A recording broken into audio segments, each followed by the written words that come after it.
پیغمبر بزرگوار صلی الله علیه و سلم گفتند که هر زنی که 5 وقت نمازش را ادا کند و روزه ماه شریف رمضان را روزه گیرد و شرمگاهش را از یعنی حرامی ها، از زنا و فحشا نگه دارد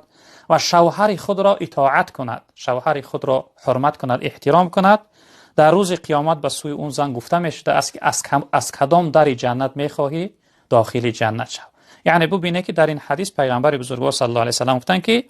هر زنی که 5 وقت نماز خوانه، ماه رمضان روزه گیره و شرمگاهش از حرامی ها نگه داره و شوهرش اطاعت کنه. ببینه که شوهر اطاعت کردن در برابر امرهای فرض آمده است که هر زن اینها را داشته باشه، در روز قیامت و سوی این زن گفته میشه است که از کدام دری میخواهی داخل جنت شو. یعنی زنی که شوهرش اطاعت نکرد، شوهرش آزار داد، شوهرش سخنهای قبیح و بد گفت، فهمیده میشد که از این وعده، از این بشارت، از این خبری خوش اون زن محروم و بی‌نصیب است.